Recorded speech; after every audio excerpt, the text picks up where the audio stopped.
Welcome back to the Running Wine Mom podcast. I'm your host, Samantha Cieslinski, aka the Running Wine Mom. Today, we're diving into a topic that's emotional, challenging, and deeply important: how to talk to our children about death. Unfortunately, in the last few days, we lost my brother-in-law's dad, and this really kind of brought up some questions about how do we talk to our children about this, whether it's my sister and brother-in-law's kids or even our kids. And as parents, we do our best to protect our children, but when death touches families or even communities, it's crucial to help them understand and process grief in a healthy way. So in today's episode, I'm going to guide you through how to explain death to kids at different developmental stages from infants up to teens. Because as someone who has a 2-year-old, and my sister and brother-in-law also have a 2-year-old, so how do you explain it to them? You know, Willow is almost 4, and then their other son is 5. So we have a little wide array. But then I also see, at the high school level when kids lose someone. I mean, someone in my class today lost their cat and had to leave. So it's something that you need to know, and it's not something to avoid. And that's kind of how we were brought up, with avoidance, which I'll talk about in a little bit. But I'm going to share strategies on how we as parents can also manage our own grief while caring for our little ones. Plus, we'll look at the science of grief, what actually happens in our brains and bodies when we experience loss. So pour yourself a glass of wine or lace up your running shoes and let's get started. So the first thing I'm going to start with is understanding grief and what actually happens to your brain and body. Before we talk about how to support our kids through grief, let's first understand what happens inside us when we experience loss. So whether you're 2 or 62, grief is going to affect us both at a neurological level and a physical level. So here's what happens to our brain and our body during grief. Let's start with our brain and grief. There's going to be a neurological response. When someone we love dies, our brain experiences a significant change as well. The part of the brain associated with attachment, the limbic system, especially the hippocampus and the amygdala, they register the loss as a form of emotional pain. So this can lead to really, heightened stress response. Grief also is going to trigger the production of stress hormones like cortisol and adrenaline, and that's going to make us feel overwhelmed and disconnected. I know that this weekend I definitely felt I was off on parenting because of the grief that I was trying to experience, and my stress levels were through the roof. Like, it takes me a lot to kind of lose my shit when I am parenting, and I lost it like more than ever on Saturday, and I felt really guilty about it. Doing this research really kind of reminded me that everything that was happening is normal, and unfortunately, it can just happen. Next, let's talk about the role of memory. The hippocampus, which is responsible for memory, that plays a major role in grief. And when someone dies, our brain may replay memories, both good and bad, which is really a part of how we process loss. And this is why you might feel certain moments come flooding back after a loss, like something that you have not thought of in 15 years. And again, that's something that I was going through, thinking of all of the events that Rick was at, all of the things that he did. He gave me a lottery ticket at Christmas, which I still haven't cashed, and I haven't thought about it in almost a year now. And I can't imagine what my sister and brother-in-law and the rest of their family is going through. So it's totally normal again. The next thing is physical impact of grief. So you're going to have the fatigue and exhaustion. The body's reaction to grief can really manifest as deep fatigue, as our brain is working hard to really process the loss. So sleep disturbances, whether insomnia or sleeping too much, are also really common. Next, we'll talk about the immune system. Studies show that grieving can really temporarily weaken your immune system, making you more susceptible to illness. This is kind of the body's way of signaling that you need to take extra care of yourself. Grief can really affect the prefrontal cortex, the part of the brain which is responsible for decision-making and emotional regulation. And this is why people in mourning might experience mood swings, difficult focusing, and the feeling of numb or disconnected. It's all part of the brain's reaction. So how does the body release grief? How do we release it? We don't really think about releasing grief in a physical way, but we know the ways that it is released. And, the first is tears. Crying is really the physical release of emotion, and they're triggered by sadness. They contain stress hormones and toxins, which is why a good cry really often feels cathartic. The next is movement. Exercise and movement can really help regulate the flood of stress hormones that grief releases. Simple activities like walking or running can really give your brain the oxygen and endorphins that it needs to help stabilize your emotions, which is why I find comfort in running when I'm processing hard emotions. I know I've talked about that before. Whether you're angry or you're sad, or you're happy, movement really can help you. If you're feeling like you just can't focus on anything after a loss, it's not just in your head, because grief literally affects your ability to think clearly. It's a natural response. So just, give yourself time. Now let's get into how to talk about loss. We're going to start with the youngest. We're going to start with infants and toddlers, so 0 to about 2 years old. We're going to start with the little ones. While children under 2, they really can't understand death cognitively, they are deeply affected by the emotional atmosphere that's around them. So babies are really incredibly sensitive to the feelings of their caregivers. They can sense sadness, they can sense tension, and the absence, even if they don't have words for it, they can still sense it. So it's important to really try and include them in the process of grief. And some ways that you can support them through this is, keeping a routine. Infants and toddlers, they really thrive on routine.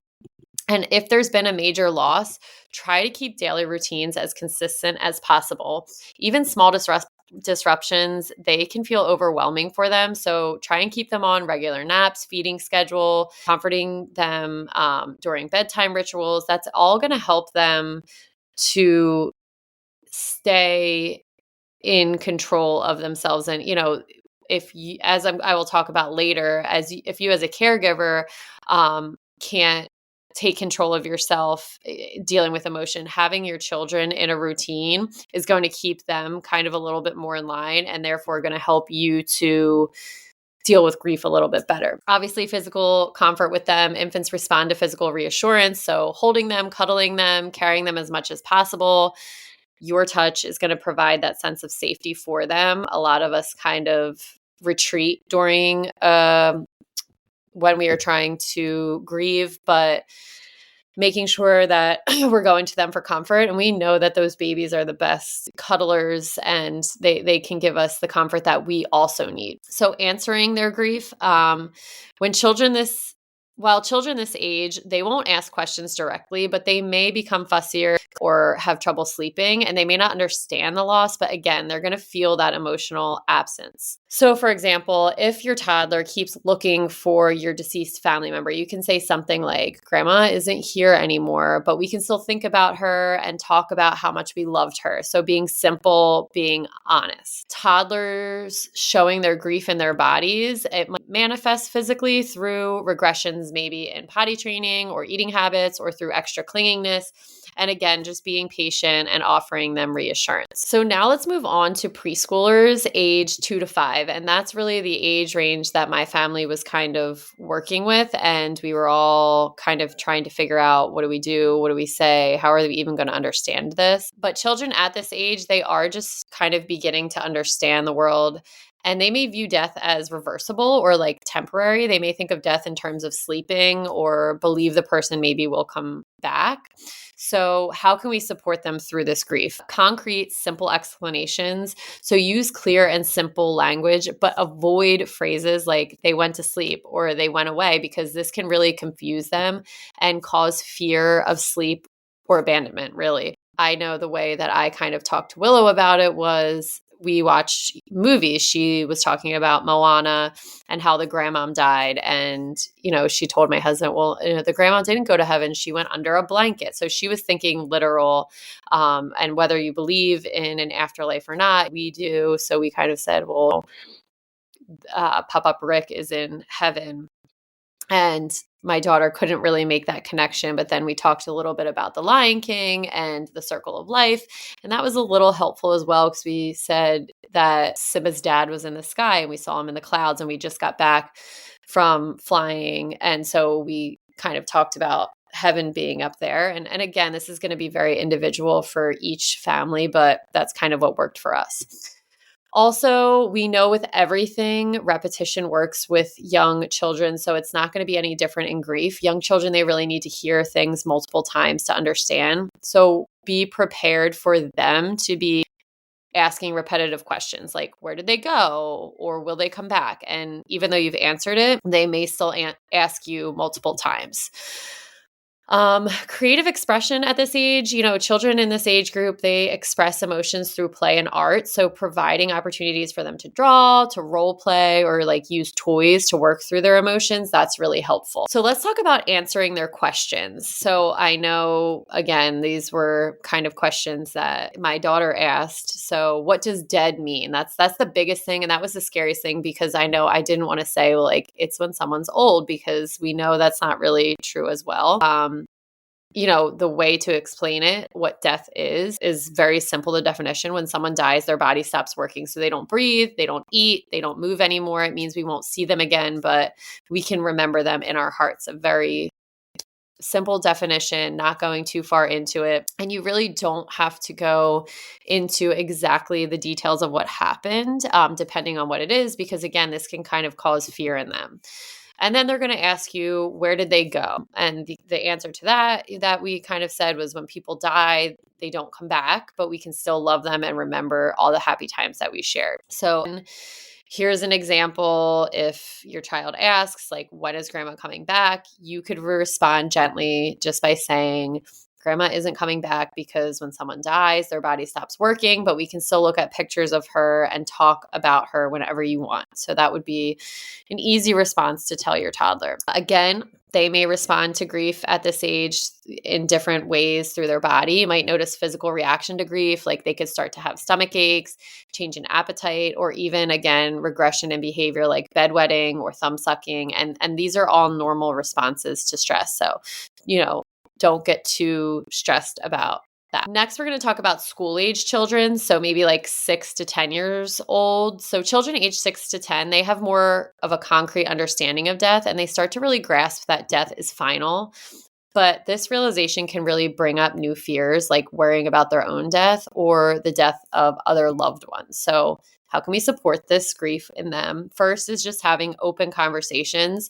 School-age children are curious and they might have a lot of detailed questions. So encourage open conversation. Let them know it's okay to talk about the person who died.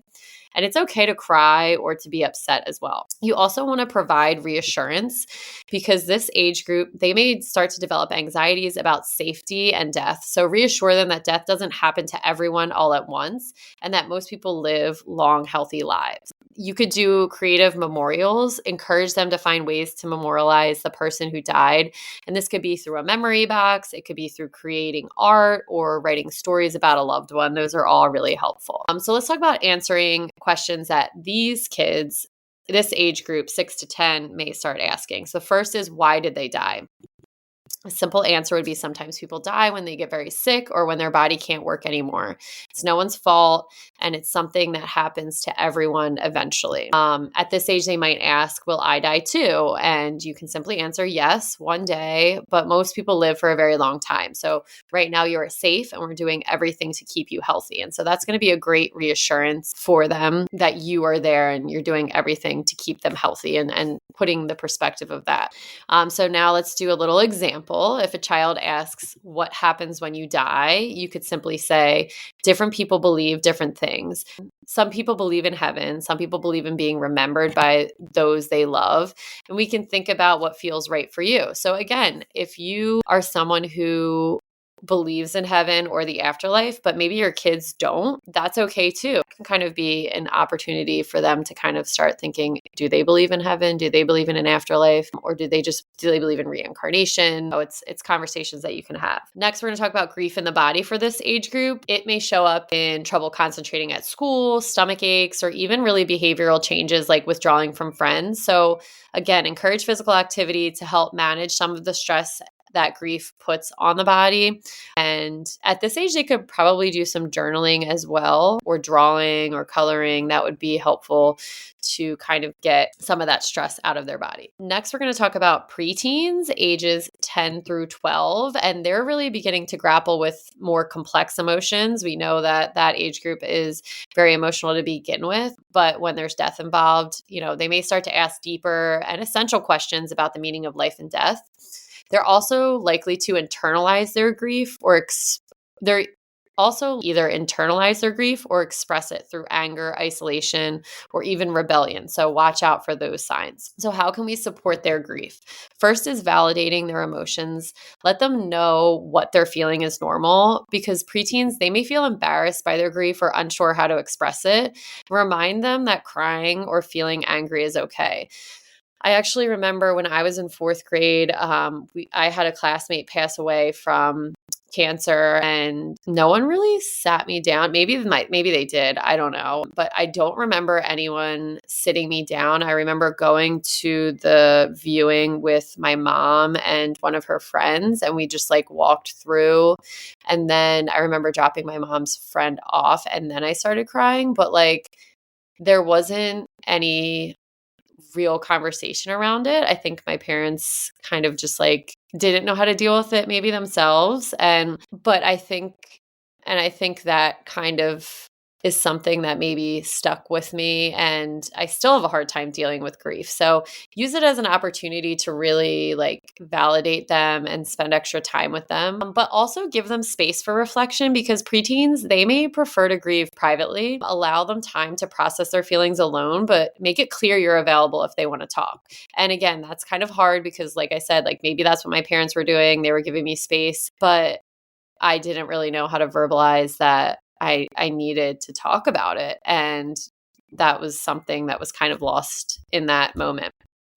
You can also begin to find meaning, because preteens, they might want to explore the larger meaning of life and death. So encourage discussions about spirituality, personal beliefs, and what they think really happens after death, because they may not want concrete answers, but instead they need a space to explore their thoughts about what exactly is happening. So let's talk about answering their questions. So they may ask, why do people die, at this age as well? And you can say people die when their bodies stop working, whether it's because of sickness, old age, or accidents. Death is a part of life, even though it's hard to understand. So as you can see, these answers are getting a little bit more in depth as the kids get older, and you can give them more of an age appropriate answer and go more into depth as they age, because they can understand it. Something else, which I still think about sometimes, what's the point of living if we all die? And the way that you can answer it, that's a question that many people ask. And for some, life is about enjoying moments with the people that we love, and others find purpose in helping others or creating things that last, like art or writing. But I also think it's an opportunity to kind of say, that's a great question. So here's an example of a kind of conversation that you can have. So if your preteen says, why should I care about anything if everyone dies? You might respond, I understand that thinking about death can make it feel like life is unfair, but many people find that life is about what we do while we're here. And then that can give you the opportunity to open up the door to say, what gives you a sense of purpose? And really, I think that's what the whole point of us being here is finding a sense of purpose. So it's a great opportunity to kind of ask your child to start thinking about that as well. At this age, their body may respond to grief as well. They may show it through withdrawal, physical complaints like headache or stomach ache, or even through acting out. So again, encourage physical outlets like sports or walking or art / creative activities to kind of help them release their pent-up emotions. Next, let's talk about teens. So age is 13 to 18.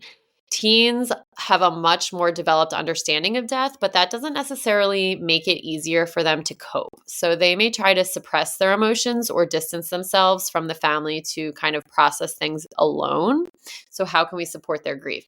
First, you do want to allow them to have their independence because teens are likely to want space to grieve on their own terms. So let them process their feelings in their own way, but also remind them that you're always available for a conversation if they need it. Next is encourage healthy outlets. So teens may express grief through creative or physical outlets like writing, music, art, or exercise, and encourage them to really engage in these activities as a way to channel their emotions. You can also use this as an opportunity to discuss about life's meanings.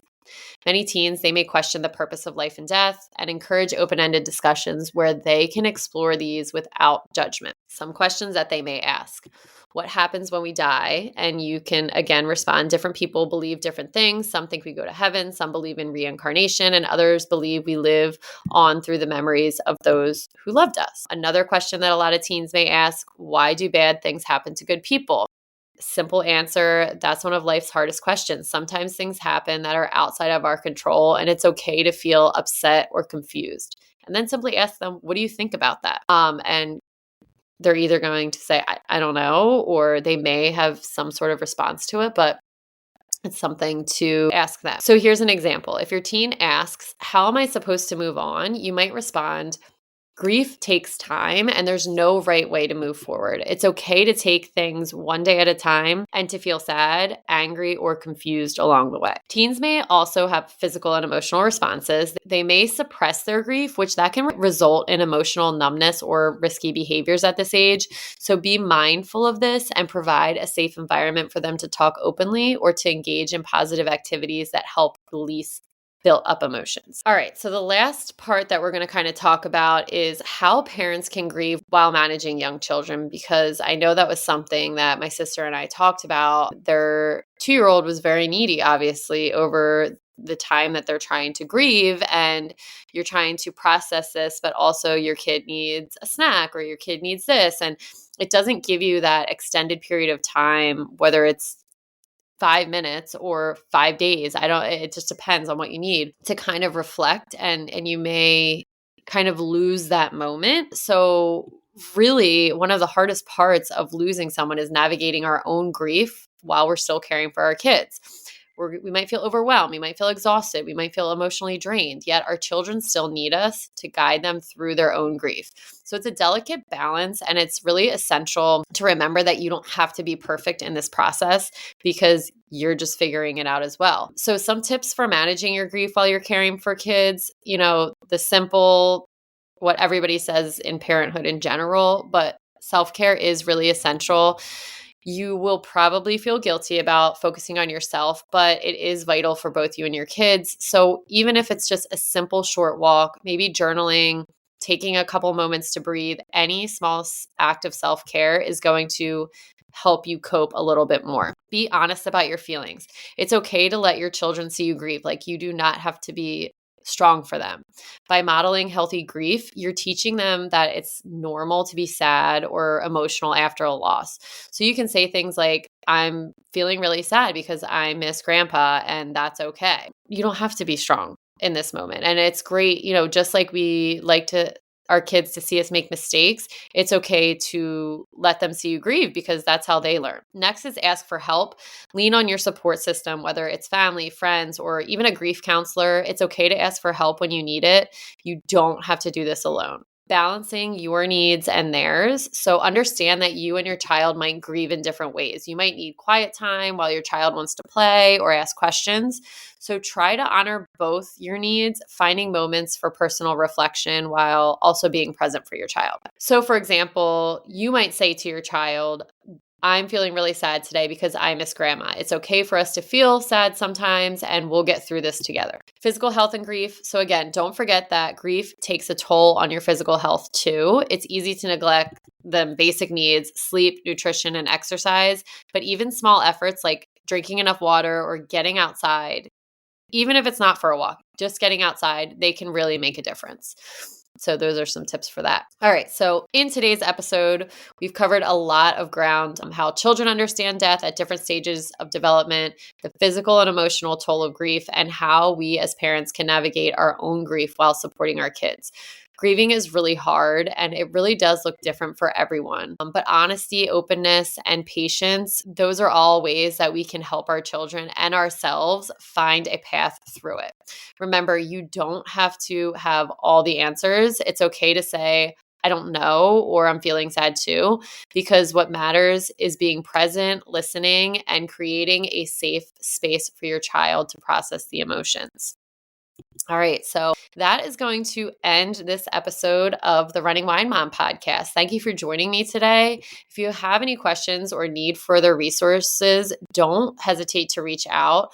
I am going to be sharing some resources for all different age groups over the next week or two that can be really helpful and a source that one day you may use, or hopefully you won't need it anytime soon, but if you know someone who does, I really wanted to try to put some things together because, as I said, it was hard for us to try to figure out how do we do this. This is the first big death that we've had since we've had kids, and I thought that this could be beneficial for others to kind of use as well if they need some advice, because I guess that's how I grieve, is by trying to find an answer, which is not always the right way.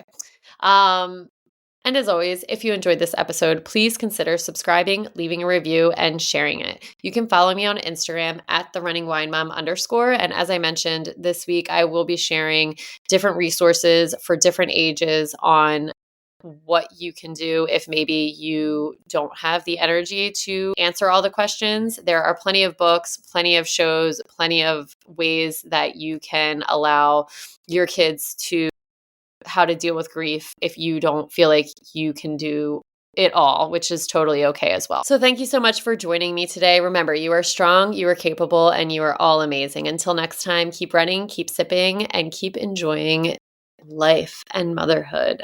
Cheers, and I will be back next Tuesday.